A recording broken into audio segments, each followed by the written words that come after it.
So I'm heading into a truck stop. I would call it McLovin. I'm just trying to quickly get through some things to cover here so I can put enough together that somebody realizes that my story is real. Here it is. It's at the corner of Page and Blackstone in Tulare. It's a big truck stop. There's a Love's over here and a Flying J over there. See, it's a gas station. There's the hearts for Love's. There's say Love somewhere. You can see it in the thing right there. Right here.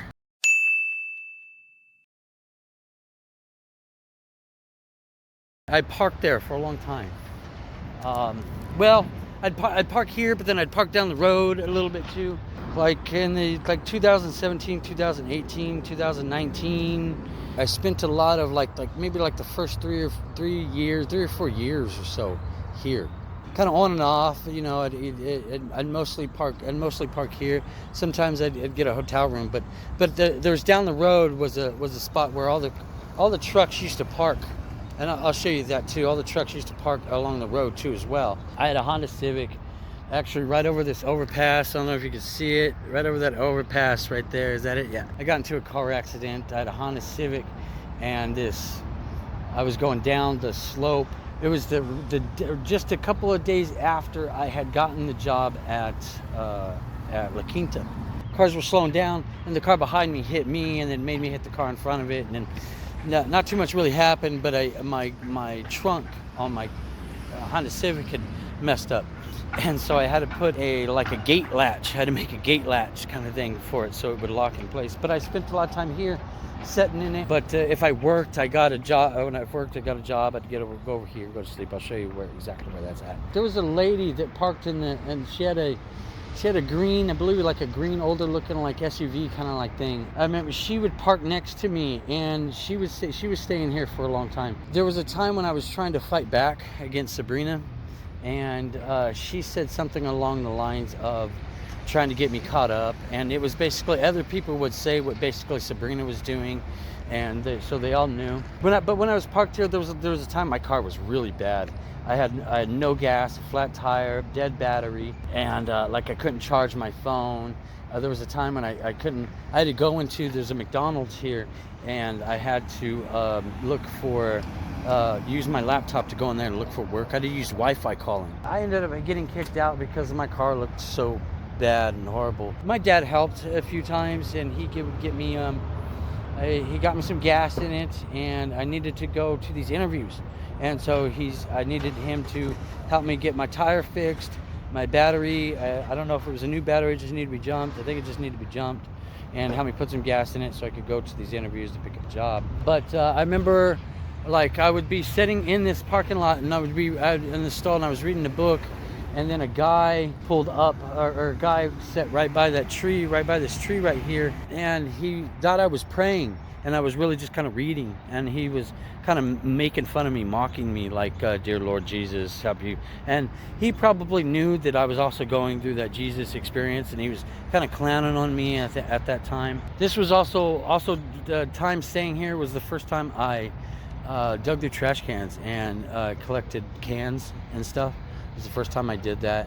I had no money, and I mostly just got cigarettes and a little bit of food. There was right across from me there's a Wendy's, so that had just opened up, and they had 99-cent hamburgers and cheeseburgers. So I'd get a few extra bucks from.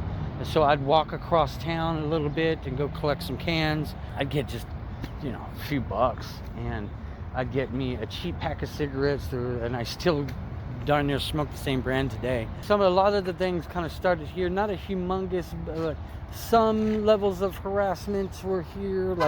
I remember the coughing thing kind of started. I remember a lady was parked in a car. She was playing that song, I got locked up, but they won't let me out. She was talking about one of those locked up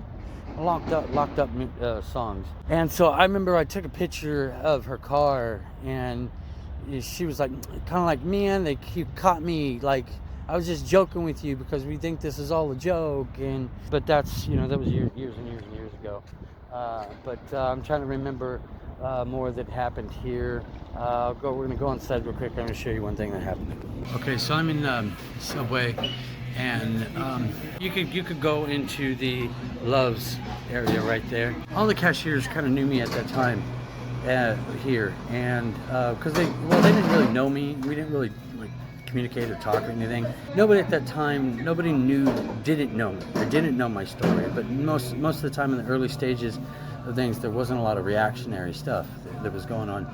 And so I remember this employee he was from Love's, and she was outside taking a break, and she was on her phone, and she knew I was sitting there, and she gave me kind of like a signal in the back of her hand, and she did a 5. I can't remember when this was. This must have been like 2020, 2017, 2018, 2019, I somewhere around in those years. So I didn't really think nothing of it. 5, I always thought meant like maybe May. I didn't know if it meant like 5 more years. There was a watch, and ever since then she had like a watch on, and she did like the number 5. And I really still don't even know really what that meant, or if it was actually meant to be on purpose. But ever since then, that has always been kind of like something that stayed in my mind. And they play on that, like they'll tell me watch out.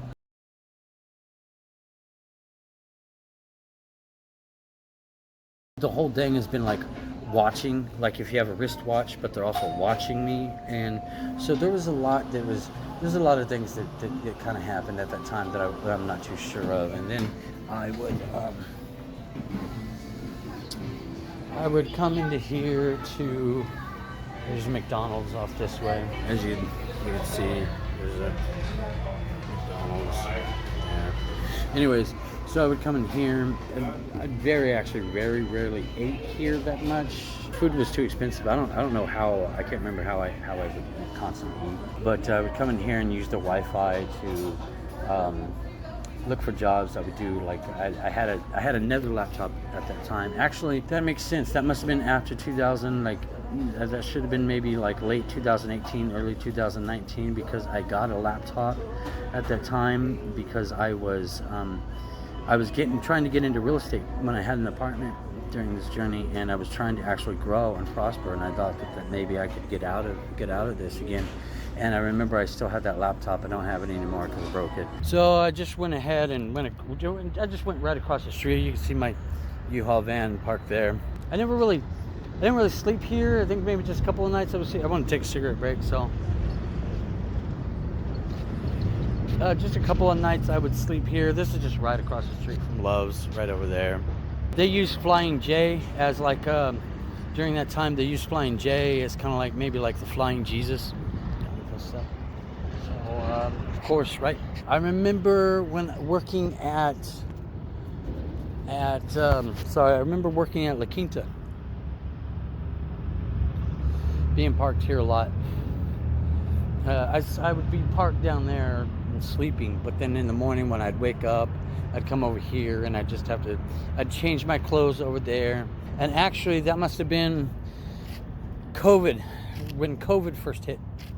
I remember sitting in one of these stalls over here, sitting in one of these stalls right here, and looking at the numbers when COVID had first hit, had like how much it was spreading, and it was like more millions and more millions and more millions.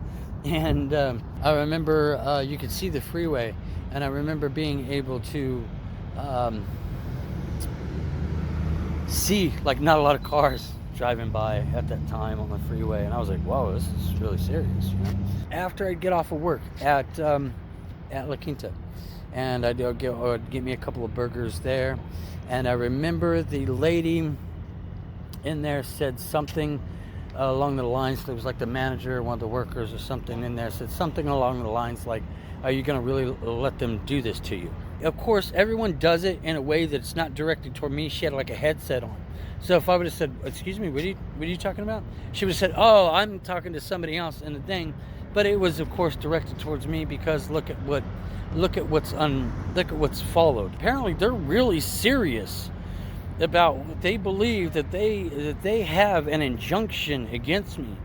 And that they believe that they are weaponizing the Bible and that they have this injunction against me, and that I've been this showcase of this person to be tortured all along all of this thing, and I'm being tortured in front of these people for them, and I'm sacrificing myself for them. Bunch of horseshit, right?